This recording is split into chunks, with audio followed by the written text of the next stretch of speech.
가족을 위해 평생을 헌신하며 자식을 키워내고 또다시 그 자식의 아이를 10년이나 맡아 길러준 어머니. 하지만 돌아온 것은 어머니, 이제 요양원으로 가시죠. 라는 아들의 한마디였습니다. 아들 부부는 이민을 결정했다고 했습니다. 더 나은 미래와 더 높은 삶의 질을 위해서라고 했죠. 집은 팔아야 하고 자금은 융통해야 하니 어머니는 그저 안치해 두면 된다는 식이었습니다. 그들은 아주 당당하게 말했습니다. 그리고 걱정 마세요. 다 어머니를 위해서예요. 라는 말도 잊지 않았습니다. 언제부터였을까요? 가정을 위해 가장 많이 희생한 사람이 가장 먼저 희생양으로 지목되는 것이 언제부터였을까요? 내 집에 내가 머물겠다는 소박한 바람조차 사치가 되어버린 것이 요양원으로 떠나던 날, 손자는 몰래 할머니의 주머니에 쪽지 하나를 찔러 넣었습니다.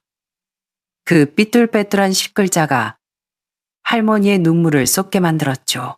할머니는 조용히 그 쪽지를 갈무리했습니다. 그리고 그날 밤 아무도 예상치 못한 결단을 내렸습니다. 모두가 짜놓은 각본을 뒤집는 반전이었죠. 과연 그 쪽지에는 무엇이 적혀 있었을까요? 그리고 그녀는 어떻게 자신의 노년을, 자신의 존엄을 되찾았을까요?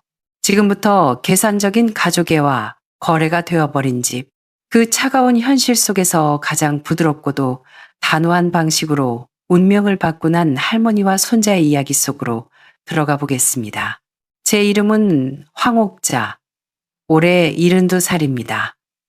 경기도 외곽, 오래된 단독주택들이 모여있는 동네에 살고 있습니다. 오늘 아침도 동이 트기 전에 눈을 떴습니다. 마른 세수를 하고 털조끼를 걸친 채 아래층으로 내려갑니다. 어둑한 부엌에 불을 켜고 찹쌀가루를 꺼내 익반죽을 합니다. 물을 조금씩 부어가며 치대는 동안 생각합니다. 오늘은 달콤한 꿀과 깨를 넣은 꿀떡 경단을 빚어야겠다고. 우리 민준이가 제일 좋아하는 거니까요. 민준이는 제 손자입니다. 올해 초등학교 6학년이죠. 2살 때부터 제 손으로 키웠습니다. 아이는 아빠가 유치원에 데리러 왔던 기억도, 엄마가 퇴근 후 밥을 챙겨줬던 기억도 흐릿하다고 합니다. 하지만 할머니가 해준 꿀떡은 언제나 따뜻했다는 건 기억한다고 하더군요. 어제 기침이 심해서 학교를 쉬게 했습니다. 지금 아이는 부엌 한 구석 작은 원탁에 엎드려 숙제를 하다 말고 연필 끝을 잘근잘근 씹고 있습니다. 까치집 지은 머리에 잠이 덜 깬 눈으로 나직하게 묻습니다. 할머니, 오늘 왕만한 꿀떡 하나만 만들어주면 안 돼요. 다 먹을 수 있으면 만들어주지. 웃으며 대답하자 아이가 허리를 꼿꼿이 세우며 눈을 반짝입니다. 남기면 내가 다 먹을 거다. 제가 찹쌀 반죽 한 덩이를 떼어 둥글려 건네자 아이는 낚아채듯 받아 꾹 누릅니다. 설탕소 2배로 넣을 거야.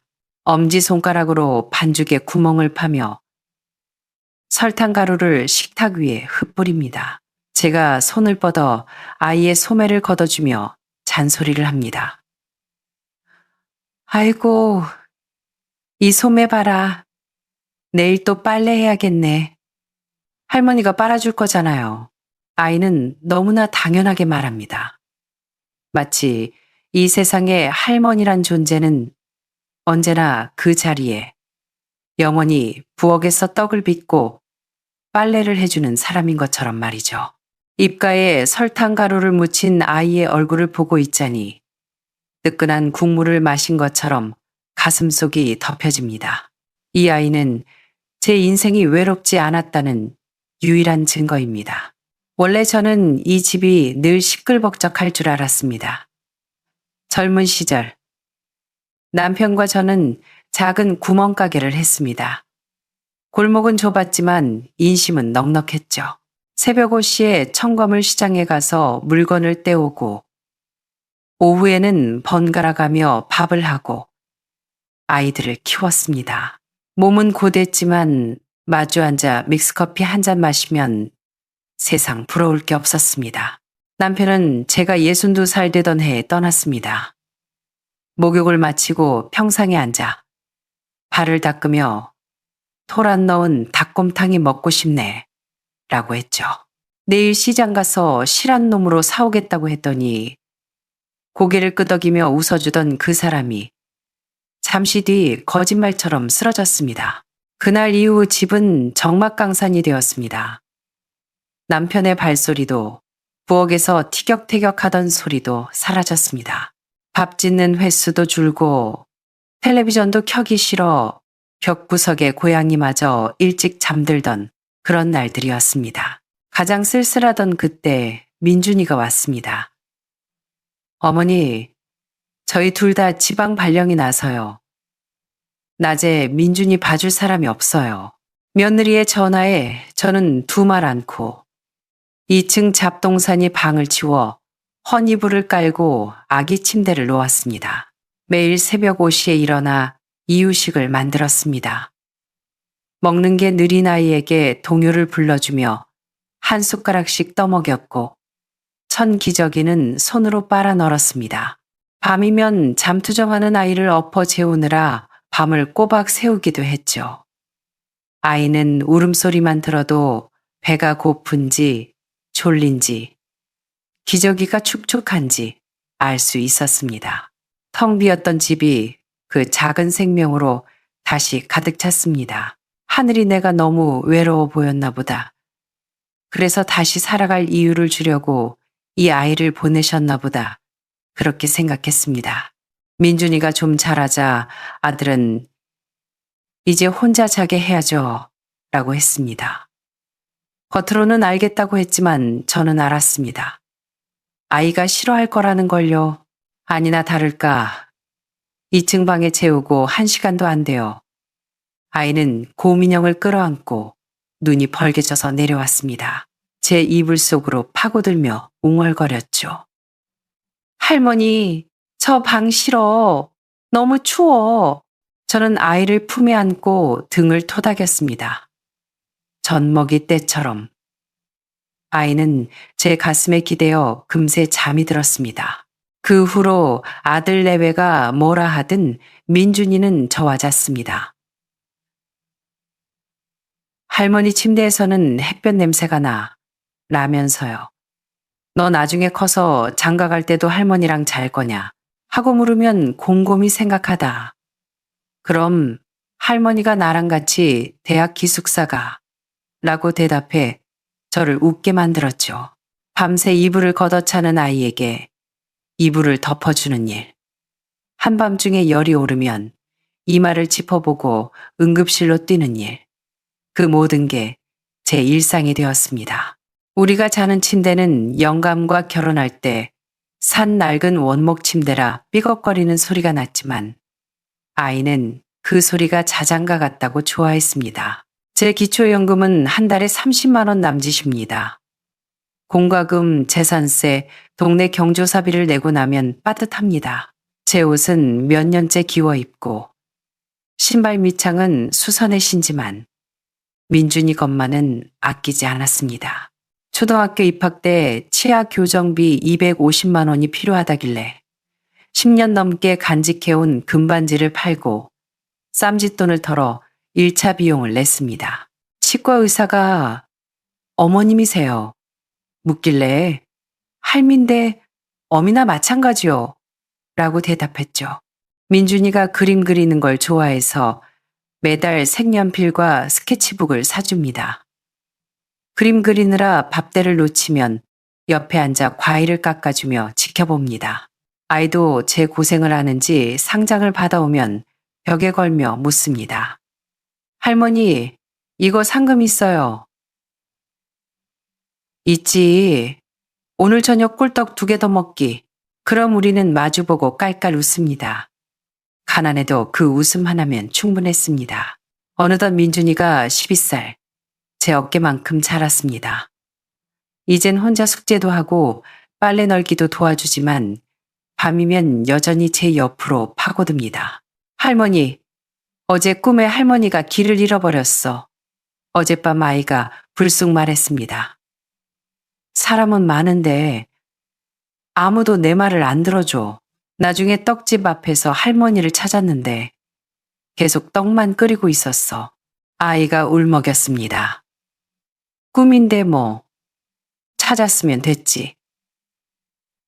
근데 깨고 나니까 눈물이 났어. 진짜 할머니 없어질까봐. 저는 대답 대신 아이를 꽉 안아주었습니다. 이 아이는 나를 외로움에서 구해주었고 나는 내 모든 것을 아이에게 주었습니다. 10년이란 세월은 내 인생에서 가장 길고도 짧은 꿈 같았습니다. 그날 저녁 메뉴는 안동찜닭이었습니다. 민준이가 좋아하는 닭다리를 넉넉히 넣었죠. 냄비 뚜껑을 열자 김이 확 오릅니다. 와, 오늘 무슨 날이에요? 아니, 우리 강아지 감기 얼른 떨어지라고. 아이가 입가에 양념을 묻히며 맛있게 먹는 걸 보며 흐뭇해하고 있는데 마지막으로 볶음김치를 내오니 아들과 며느리의 표정이 심상치 않습니다. 어머니, 드릴 말씀이 있어요. 거실 탁자에 서류 뭉치와 비행기 티켓이 놓여 있었습니다. 저희 이민 갑니다. 캐나다요. 기술 이민 심사 통과해서 하반기에 떠나요. 며느리가 덧붙입니다. 가족 다 같이요. 민준이 교육도 거기가 훨씬 낫고요. 그럼 민준이는? 제가 아이를 쳐다봤습니다. 아이는 닭가슴살을 든 채 굳어 있었습니다. 어머니, 아들이 한숨을 쉬며 종이 한 장을 내밀었습니다. 이건 주택 임대관리 위임장이에요. 서명만 하세요. 집은 저희가 세를 노트 내서 관리하고 그 돈으로 어머니 요양원 비용 댈게요. 저희가 다 알아봤는데 시설 진짜 좋아요. 밥도 잘 나오고 24시간. 간병인도 있고 매달 용돈도 보내드릴게요. 손끝이 떨렸습니다. 내 집에서 나가라는 거냐? 나가는 게 아니라 모시는 거죠. 혼자 계시면 위험하잖아요. 다 어머니 위해서예요. 며느리가 끼어들었습니다. 여긴 내 집이다. 네 아버지가 죽으면서 나 평생 살라고 남겨준 집이야. 명의만 관리하겠다는 거잖아요. 나중에 어머니 돌아가시면 어차피 민준이 줄 건데. 아들은 아무렇지 않게 말했습니다. 내가 안 간다면. 두 사람이 눈빛을 교환하더니 며느리가 차갑게 말했습니다. 그럼 법적으로 정리할 수밖에 없어요. 강요는 아니지만 현실적으로 어머니 혼자 여기 못 계세요. 할머니 가지 마. 갑자기 민준이가 소리쳤습니다.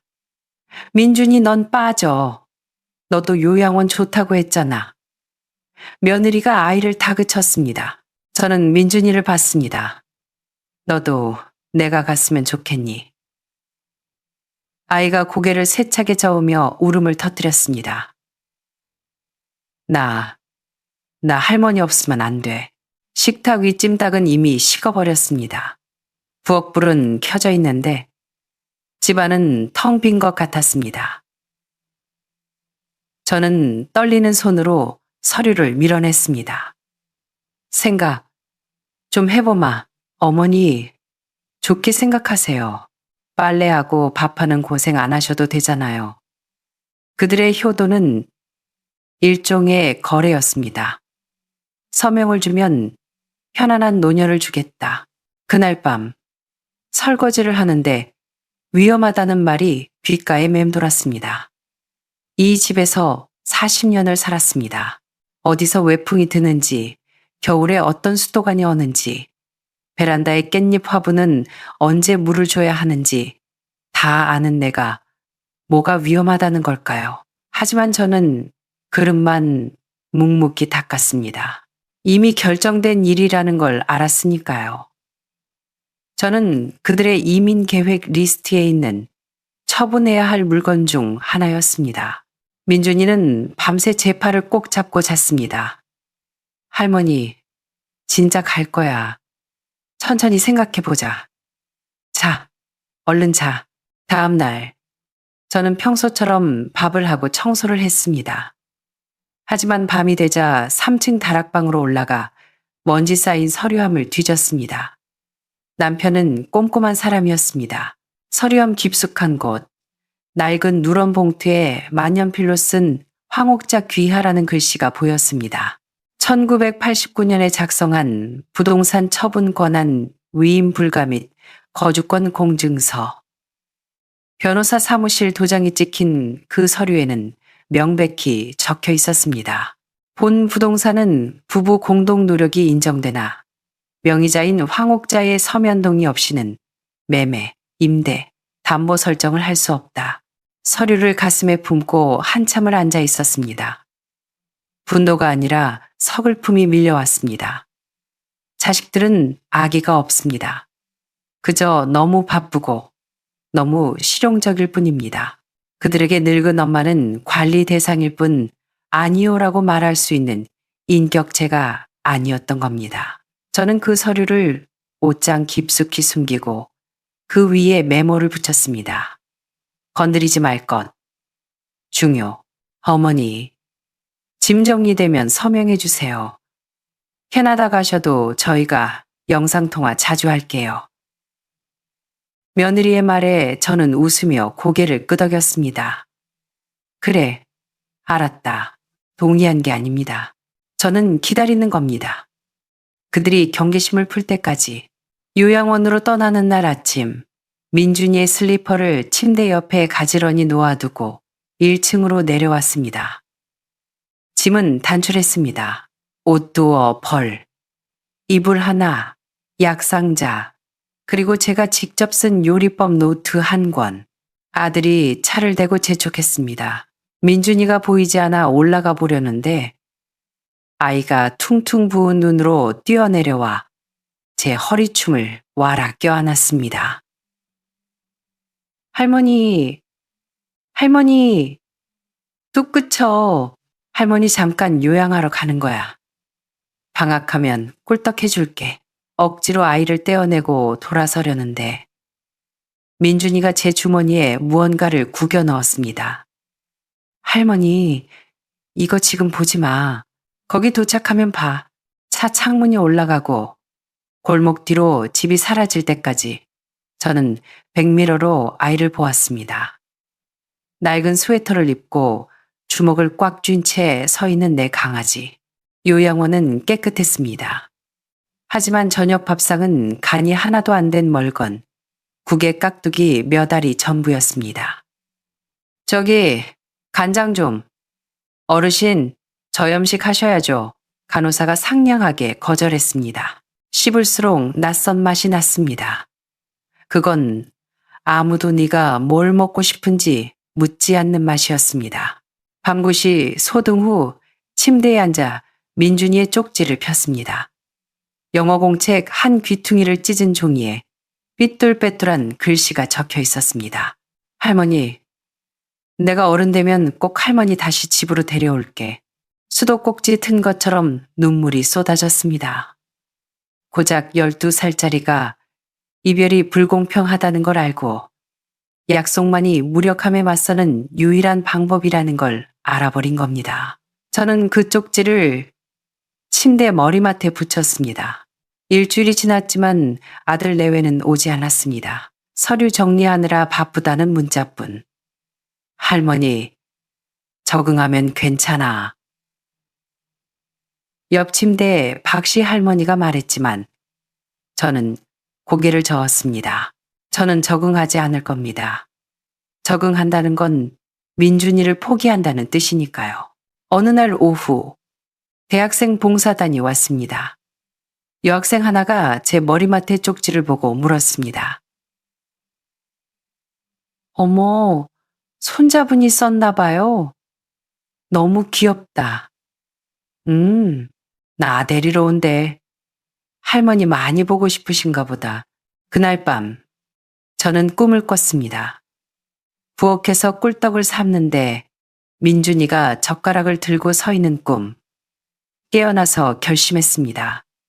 이 꿈마저 잃어버리기 전에 돌아가야겠다고. 어머니, 서류 서명 안 하세요. 아들이 전화로 짜증을 냈습니다. 나 서명 안 한다. 네? 어머니 이러시면 저희 진짜 곤란해요. 내 집이다. 내 허락 없이는 아무도 못 건드려. 전화를 끊고 저는 외출증을 끊어 변호사 딸을 만났습니다. 예전 단골 변호사님의 따님이죠. 그녀는 제 1989년 서류를 보더니 눈을 반짝였습니다. 효력 확실해요. 어머니가 유일한 소유주시고 처분 금지 조항도 있네요. 지금 당장 가처분 신청해서 부동산 동결시키죠. 그리고 황 여사님, 댁으로 돌아가시는 게 좋겠어요. 요양원으로 돌아와 퇴소수속을 밟았습니다. 아들과 며느리에게 내용 증명이 날아갔습니다. 본인 동의 없는 임대 및 처분 불가 통보, 며느리에게 전화가 왔습니다. 어머니, 정말 너무하시네요. 이기적이세요. 그래, 나 이기적이다. 내 집에서 내가 죽겠다는데 그게 이기적이면 그러마 저는 짐을 쌌습니다. 요양원 간호사가 어르신 정말 가세요 하고 놀랐지만 저는 웃었습니다. 나 아직 밥해 먹을 힘은 있어. 난 내 밥상이 필요해. 택시를 타고 돌아온 우리 동네. 녹슨 대문을 열고 들어서자 퀴퀴한 묵은내와 함께 익숙한 공기가 저를 반겼습니다. 부엌으로 갔습니다. 기름때 낀 가스레인지, 냉장고에 붙은 표고버섯, 냉동실 메모, 벽에 걸린 국자들, 식탁보 귀퉁이가 살짝 말려 올라간 그 자리에 앉아 저는 숨을 크게 내쉬었습니다. 아이고, 이제야 숨이 쉬어지네. 가져온 깻잎 화분을 베란다 제자리에 놓았습니다. 그날 저녁, 저는 고등어 조림과 된장찌개를 끓여 2사람분의 수저를 놓았습니다. 민준아, 밥 먹자. 빈 의자를 보며 말했지만 울지는 않았습니다. 집이 저 대신 기억해주고 있으니까요. 아들 가족은 결국 떠났습니다. 집을 마음대로 할 수 없게 되자 그럼 알아서 하세요 라는 말을 남기고 출국했습니다. 민준이는 공항에서도 전화 한 통 없었습니다. 아마 부모가 못하게 했겠죠. 저는 혼자 남았지만 부엌 일기를 쓰기 시작했습니다. 오늘 뭘 해먹었는지, 깻잎은 얼마나 자랐는지, 그리고 민준이가 좋아하는 반찬은 빨간색으로 동그라미를 쳤습니다. 어느 날 캐나다에서 편지가 왔습니다. 민준이가 보낸 그림이었습니다. 부엌에서 제가 떡을 삶고 있고 자기는 입을 크게 벌리고 옆에 서 있는 그림. 그림 아래는 이렇게 적혀 있었습니다. 할머니, 부엌은 나의 집. 저는 그 그림을 냉장고 정중앙에 자석으로 붙였습니다. 그리고 답장을 썼습니다. 돋보기를 쓰고 한자 한자 꾹꾹 눌러서요. 민준아, 할머닌 잘 있다. 깻잎도 잘 자란다. 네가 올 때까지 할머니가 부엌 잘 지키고 있을게. 네가 쓴 쪽지, 할머니가 이 편지 뒤에 붙여서 보낸다. 이게 우리의 약속이다. 답장은 오지 않았지만 저는 계속 썼습니다. 그리고 동사무소와 법무사 사무실을 오가며 마지막 준비를 했습니다. 유언장 공증. 이 집의 모든 권리를 손자 이민준에게 유증한다. 단, 다른 누구도 이 권리를 침해할 수 없다. 사유란에 적었습니다. 이 아이만이 이곳을 집이라고 불러주었다. 나를 집으로 데려오겠다고 약속한 유일한 사람에게 이제 내가 집을 남긴다. 4년이 흘렀습니다. 어느 바람 부는 오후 부엌에서 고구마를 깎고 있는데 문 두드리는 소리가 들렸습니다. 조심스럽지만 급한 콩콩콩 소리. 행주로 손을 닦으며 문을 열었습니다. 키가 훌쩍 큰 청년이 서 있었습니다. 남색 코트에 캔버스 가방을 메고 코끝이 빨개진 채로. 할머니, 목소리는 굵어졌지만 눈매는 여전히 제 강아지였습니다. 할머니, 나 왔어. 그 애가 와락저를 껴안았습니다. 어릴 적 열나서 병원 다녀올 때 안기던 그 힘 그대로, 아니, 더 단단해진 팔로. 집 그대로네. 아이가 부엌을 둘러보며 울먹였습니다. 그럼 그대로지. 네가 올 건데. 나 교환학생 신청해서 먼저 왔어. 엄마 아빠 몰래. 나 약속 지켰지? 할머니 데려온다고 했잖아. 저는 가스불을 켰습니다. 배고프지? 꿀떡 빚어놨다. 물이 끓고 하얀 떡이 동동 떠오릅니다. 김이 모락모락 나는 그릇을 식탁에 내려놓자 민준이가 숟가락을 들며 웃습니다.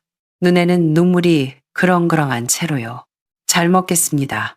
부엌의 불빛이 두 사람을 따뜻하게 비춥니다. 할머니는 알았습니다. 자신이 지킨 건 집이 아니라 아이가 언제든 돌아올 수 있는 기억이었다는 것을요. 오늘의 이야기 어떠셨나요? 자신의 존엄과 추억을 지키기 위해 용기를 낸 할머니, 그리고 그 사랑을 잊지 않고 돌아온 손자. 우리에게 집은 부동산 그 이상의 의미가 아닐까요? 여러분의 마음속에도 돌아가고 싶은 따뜻한 부엌이 있나요? 댓글로 여러분의 이야기를 들려주세요. 지금까지 힐링 라이프였습니다. 구독과 좋아요는 큰 힘이 됩니다. 감사합니다. 부엌 바닥에는 쓰레기통이 넘어져 있었고 개수대에는 곰팡이가 핀 그릇들이 쌓여 있었습니다. 안방문을 열자 침대 하나가 덩그러니 놓여 있었습니다. 이불은 바닥에 뭉쳐져 있었고 옷장은 반쯤 열려 텅 비어 있었습니다. 옷장 바닥에 나무 금고가 하나 있었는데 잠겨 있지 않았습니다. 그 안에는 긴 봉투 하나, 멈이라고 적힌 쪽지, 그리고 비상열쇠가 들어 있었습니다. 김영자 씨가 쪽지를 집어들었습니다. 익숙한 딸의 필체였습니다. 엄마, 이 쪽지를 보고 있다면 내 계획이 실패했다는 뜻이야.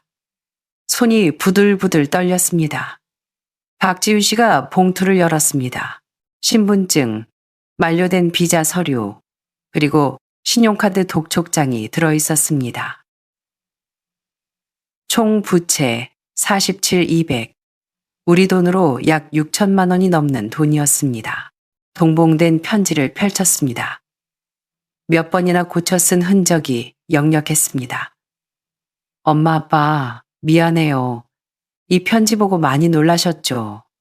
정말 갈 곳이 없었어요. 저 승진한 적 없어요. 집도 안 샀고요. 사실 오래전에 해고당했어요. 2020년 코로나 때 회사에서 잘렸는데 그땐 자존심 때문에 실패하고 돌아가기 싫었어요. 그래서 주식 투자를 시작했어요. 레버리지 써서 금방 복구할 수 있다고 생각했거든요. 실직 사실 숨기고 남은 돈을 다 털어넣었는데 반년 만에 5천만 원을 날렸어요. 집 샀다는 건 거짓말이었어요. 그냥 월세 싼 낡은 아파트로 이사 온 거였어요. 비자도 문제 생기고 빚은 늘어나고 알바라도 하려고 했는데 신분 때문에 써주는 곳도 없고 부모님께 들킬까봐 너무 무서웠어요. 편지를 다 읽기도 전에 박지윤 씨는 고개를 떨구었습니다. 김영자 씨는 벽에 기대어 소리 없이 눈물을 흘렸습니다. 월스트리트를 누비는 커리어 우먼, 하이힐을 신고 고급 아파트에서 와인을 마시는 딸을 상상했는데 현실은 불법 체류자의 빚쟁이가 되어 싸구려 아파트 구석에 웅크리고 있었습니다. 지금 어디 갔을까요? 설마 나쁜 생각한 건 아니겠죠? 김영자 씨가 물었습니다. 박지훈 씨는 대답 대신 봉투 안에서 구겨진 전단지 한 장을 꺼냈습니다. LA 여성 쉼터, 긴급보호, 심리상담, 임시숙소 제공, 24시간 개방. 전단지 모서리에 파란 볼펜으로 동그라미가 쳐져 있었습니다. 아직 기회가 있어. 재회. LA 센트럴 애비뉴와 7번가 교차로. 창문 없는 흰색 벽돌 건물. LA 여성 쉼터라는 간판만 덩그러니 붙어 있었습니다. 철문안 접수처에서 중년의 여성 직원이 그들을 맞이했습니다. 누구를 찾으시나요? 박지훈 씨가 딸의 대학 시절 증명사진을 보여주었습니다. 제 딸입니다. 여기 있을 것 같아서 왔습니다. 직원은 사진을 보더니 표정이 진지해졌습니다. 잠시만요. 잠시 후 회색 스웨터를 입은 한국인 직원이 나왔습니다. 지연 씨 부모님이시군요. 김영자 씨가 다급하게 물었습니다. 살아있나요? 어디 있나요? 아픈 건 아닌가요? 진정하세요. 여기 있습니다. 다만 상태가 많이 안 좋습니다. 마음의 준비를 좀 하셔야 해요. 만날 수 있습니까? 네. 따라오세요. 복도를 지나 끝방 앞에서 직원이 멈췄습니다. 노크를 하고 나직이 말했습니다. 지연 씨, 부모님 오셨어요. 방 안은 조용했습니다. 직원은 재촉하지 않고 기다렸습니다. 잠시 후 아주 미세한 발소리가 들리더니 문이 천천히 열렸습니다. 문 뒤에 앙상하게 마른 여자가 서 있었습니다. 헝클어진 머리, 쑥 들어간 볼, 쉼터에서 준 회색 티셔츠와 운동복 바지, 마치 짙은 안개 속에서 걸어 나온 유령 같았습니다. 지연아, 딸은 어머니를 보자마자 그 자리에 주저앉았습니다. 엄마, 미안해. 잘못했어. 김영자 씨가 달려가 딸을 끌어안고 오열했습니다. 아이고, 내 새끼. 살아 있었구나. 박지훈 씨는 뻣뻣하게 굳은 채 30초를 서 있다가 겨우 다가가 무릎을 꿇었습니다. 너 찾느라 미치는 줄 알았다. 목소리가 심하게 떨렸습니다. 지연은 말을 잇지 못하고 짐승처럼 울부짖으며 엄마의 품을 파고들었습니다. 일부러 속인 게 아니야. 정말 아니야. 좁은 방 안에는 침대 하나와 작은 책상뿐이었습니다. 벽에는 문제는 네가 아니라 네가 너무 멀리 왔는데 아무도 함께 해주지 않았다는 거야 라는 문구가 붙어 있었습니다. 김영자 씨가 딸의 얼굴을 감싸 쥐었습니다. 윤기를 잃은 푸석한 얼굴, 갈라진 입술. 밥은 먹었니? 지연이 고개를 끄덕이다가 이내 도리질 쳤습니다. 안 넘어가. 못 먹겠어. 그녀는 엄마의 손을 생명줄처럼 꽉 잡았습니다. 집에 못 가겠더라고. 버티면 될 줄 알았어. 실패하고 돌아가면 안 된다고 생각했어. 이기고 싶었는데 그럴수록 더 망가졌어. 엄마 아빠한테 실망 줄까봐 그게 너무 무서웠어. 네가 성공하는 게 우리가 원하는 거라고 생각했냐? 박지훈 씨가 쉰 목소리로 말했습니다. 우리가 원하는 건 네가 살아있는 거야. 실패하면 쪽팔린 거잖아. 친척들한테 바보 같은 딸 보여주기 싫었어. 근데 내가 엄마 아빠를 제일 아프게 했어. 김영자 씨가 단호하게 말했습니다. 너 잃는 것보다 아픈 건 없다. 세 사람은 바닥에 앉아 서로를 부둥켜 안았습니다. 깨진 도자기 조각들이 다시 맞춰지는 순간이었습니다. 그날 밤 쉼터 측의 배려로 주방을 빌려 박지훈 씨가 삼계탕을 끓였습니다. 지연은 국물 한 숟가락을 뜨고는 또 눈물을 흘렸습니다. 다신 못 먹을 줄 알았어. 박지훈 씨는 말없이 국물을 더 떠주었습니다. 다음 날 새벽, 지연은 쉼터 베란다에 앉아 아빠의 외투를 덮고 따뜻한 두유를 마시고 있었습니다. 3년 만에 처음으로 심장이 쿵쿵거리지 않는 아침을 맞이했습니다. 어젯밤 4시간 동안 그들은 못다한 이야기를 나눴습니다. 월스트리트의 금융 전문가에서 어떻게 빚쟁이 유령이 되었는지 매일매일 계산했어. 며칠이나 더 버틸 수 있을지 지연이 먼 곳을 응시하며 말했습니다. 마지막 카드까지 막히면 그냥 끝내려고 했어. 그런 소리 마라. 김영자 씨가 말을 잘랐습니다. 전단지 주소 적어 놓은 거, 그게 살고 싶다는 증거야. 지연이 씁쓸하게 웃었습니다. 구조 요청이었나 봐. 박지윤 씨는 수첩에 빚을 정리하고 있었습니다. 4만 7천 달러에 집세 밀린 것까지 하면 총 6만 3천 달러 정도 되겠구나. 우리 돈으로 8천만 원 좀 넘네. 호텔 주인한테 며칠 더 묵는다고 했다. 이거 다 해결하고 짐 싸서 집에 가자. 지연이 고개를 번쩍 들었습니다. 집에 간다고. 그럼 여기 더 있을래? 박지훈 씨가 덤덤하게 물었습니다. 나 여기서 일 구할 수 있어. 어떻게든 갚을게. 엄마 아빠한테 짐 대기 싫어. 배달이라도 할게. 시끄러워. 아버지가 처음으로 말을 끊었습니다. 돈 잃은 게 살이 난 것도 아니고 너 그냥 너무 잘하고 싶어서 욕심부리다 넘어진 거야. 우린 널 재판하러 온 게 아니고 데리러 온 거야. 김영자 씨도 거들었습니다. 너 어릴 때 넘어져서 무릎 깨지면 엄마가 뭐라 했어? 왜 빨리 뛰었냐고 혼냈니? 약 발라주고 일으켜줬지. 지금 더 크게 넘어졌는데 부모가 안 일으켜주면 누가 해주니?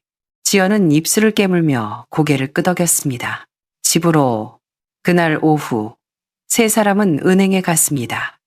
지연이 부끄러워하며 독촉장을 내밀었습니다. 은행 직원이 말했습니다. 이거 이자가 엄청 불어난 건데 한 번에 다 갚으시겠어요? 네. 박지윤 씨가 여권과 통장을 내밀었습니다. 전액 이 계좌에서 이체해 주세요. 하나 약 500만 원. 김영자 씨가 말했습니다. 이 돈, 우리한테는 쓸 수 있는 돈이다. 하지만 기억해라. 이건 은행에 갚는 게 아니라 네 목숨값 갚는 거야. 질책보다 더 무거운, 그러나 따뜻한 말이었습니다. 은행 일을 마치고 지연의 아파트로 가서 짐을 정리했습니다. 곰팡이 냄새 가득했던 방에 사람의 온기가 돌았습니다. 지연은 마스크를 쓰고 지난 3년의 찌꺼기들을 쓰레기 봉투에 담아버렸습니다.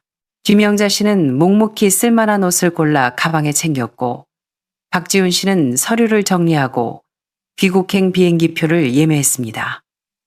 LA, 인천, 비즈니스석 3매, 냉장고 문에 붙여진 전자항공권 출력물을 보며 아버지가 말했습니다. 편하게 가자. 나머지는 나중에 생각하고. 숙소로 돌아온 저녁, 주인 아주머니가 특별히 한식을 차려주었습니다. 고구마죽, 계란말이, 두부조림, 그리고 양배추쌈. 지연은 천천히. 하지만 남김없이 그릇을 비웠습니다. 식사 후 그녀는 쉼터 전단지를 4번 접어 지갑 깊숙이 넣었습니다. 왜 그걸 챙겨? 엄마가 물었습니다. 다시는 같은 실수 안 하려고. 그리고 엄마 아빠가 나 포기 안 했다는 증거로. 그날 밤 세 사람은 한 방에서 잤습니다. 밖에는 차 소리가 들렸지만 방 안은 폭풍우가 지나간 뒤처럼 평온했습니다. 일주일 뒤 인천공항에 비행기가 착륙했습니다. 지연은 자리에서 쉽게 일어나지 못했습니다. 박지훈 씨가 뒤를 돌아보며 가자 라고 하자 그제야 꿈에서 깬 사람처럼 일어섰습니다. 13시간의 비행이었지만 그녀에겐 차원을 넘어온 기분이었습니다. 공항의 한국어 안내방송, 편의점의 익숙한 로고, 병원처럼 깨끗한 화장실, 모든 게 비현실적이었습니다. 나 정말 돌아온 건가? 도망친 게 아니라 대구집에 도착했을 땐 이미 해가 저물어 있었습니다. 골목길도 대문도 그대로였습니다. 셔터문이 올라가고 현관에 불이 켜지자 따뜻한 노란 빛이 쏟아져 나왔습니다.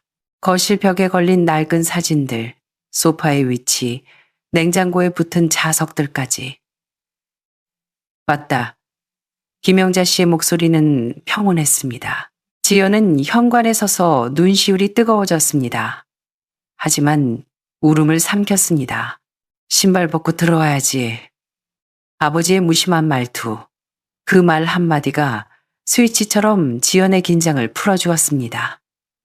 그녀는 피식 웃으며 신발을 벗고 들어왔습니다. 마치 학교 다녀온 아이처럼. 다녀왔습니다. 하지만 이번에 그녀가 가져온 성적표는 실패와 참담함이었습니다. 저녁 메뉴는 그녀가 가장 좋아하는 배추전, 계란찜, 그리고 된장찌개였습니다.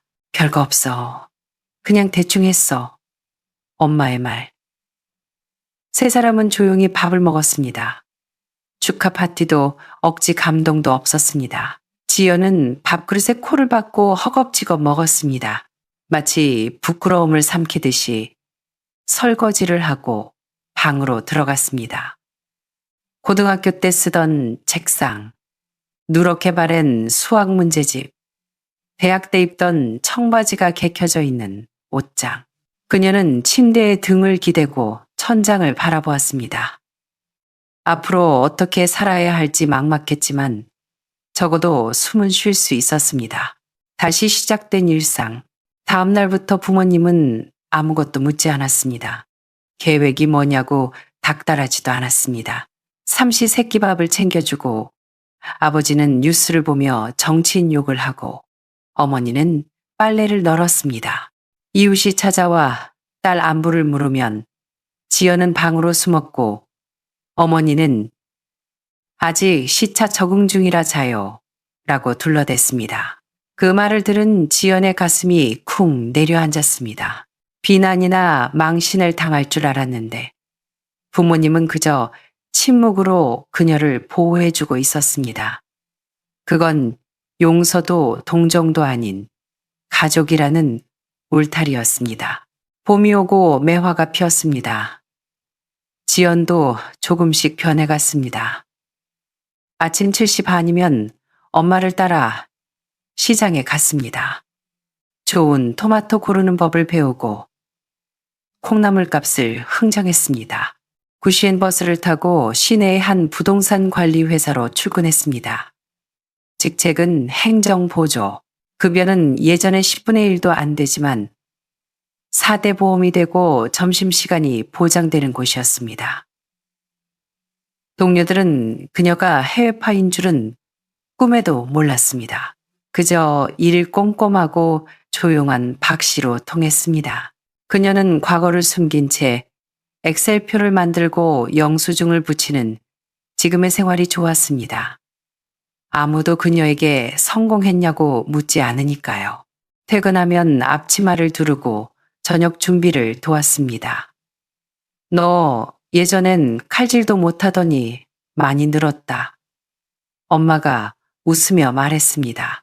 일요일엔 부모님과 공원을 산책하고 따뜻한 두유를 사 마셨습니다. 그녀는 이런 심심하고 평범한 일상이 행복하다는 걸 처음 알았습니다. 가끔 밤에 잠이 안 오면 새로 정리된 앨범을 펼쳐보았습니다. 수영장에서 찍은 어릴 적 사진, 졸업장, 그리고 맨 마지막 장에 꽂힌 비행기 티켓. 2024년 2월 5일 LA발 대구행. 그건 도망쳐온 증거가 아니라 전쟁터에서 살아 돌아온 훈장 같은 것이었습니다. 가장 비참하고 부끄러운 기록이지만 다시 시작할 수 있게 해준 통행증이었습니다. 만약 처음에 주식에 손대지 않았다면, 해고됐을 때 솔직하게 말했다면 어땠을까 하는 생각도 듭니다. 하지만 이젠 압니다. 잘못된 선택 때문에 괴로웠던 게 아니라 이기는 것 말고는 다른 삶의 방식을 몰랐기 때문에 괴로웠다는 것을요. 지금 그녀는 부모님과 따뜻한 국을 먹고 발 뻗고 잘 수 있고 웃을 수 있습니다. 이게 바로 성공이었습니다. 어느 날 저녁, 부엌에서 아버지가 뉴스를 보며 투덜거리는 소리, 어머니의 도마 소리가 들려왔습니다. 지연은 식탁에 앉아 조용히 말했습니다. 엄마, 아빠, 그때 왜 나한테 아무것도 안 물어봤어? 왜 거짓말했냐고. 박지윤 씨는 숟가락을 내려놓고 무심히 말했습니다. 어떤 건 묻지 않는 게 묻는 것보다 낫다. 김영자 씨가 뒤를 돌아보며 말했습니다. 네가 돌아왔잖아. 그거면 됐다. 지연은 깨달았습니다. 성공해서 금에 환영하는 딸을 부모님이 원한다고 생각했던 건 사실 자기 자신의 욕심이었다는 것을 부모님은 그저 딸이 살아있기를, 밥 굶지 않기를 바랐을 뿐이었습니다. 인생을 크게 한 바퀴 돌아 제자리로 와서야 알게 되었습니다. 성공은 목적지가 아니라 가장 밑바닥으로 떨어졌을 때도 나를 위해 불을 켜두고 기다려주는 사람이 있는 곳, 바로 집이라는 것을요. 여러분은 박지연 씨의 이야기를 어떻게 보셨나요? 미국 금융계의 성공한 커리어 우먼인 줄 알았던 딸이 사실은 벼랑 끝에 몰려 있었다는 사실, 그리고 그 모든 것을 감싸하는 부모님의 사랑. 어떤 분들은 딸이 무책임하다고 비판할 수도 있고, 어떤 분들은 부모님의 깊은 사랑에 눈물을 흘리셨을 수도 있습니다. 만약 여러분이 박지연 씨였다면 끝까지 숨겼을까요? 아니면 솔직하게 털어놓았을까요? 혹은 여러분이 부모님이었다면 어떻게 하셨을까요? 많은 가정에서 말하지 못한 아픔과 비밀을 안고 살아갑니다. 댓글로 여러분의 생각을 남겨주세요. 여러분의 경험담이나 따뜻한 위로의 한마디가 누군가에겐 큰 힘이 될 수 있습니다. 오늘 이야기가 마음에 와닿으셨다면 구독과 좋아요 부탁드립니다. 이 영상을 힘든 시간을 보내고 있을 누군가에게 공유해 주세요. 그럼 다음 영상에서 뵙겠습니다. 감사합니다.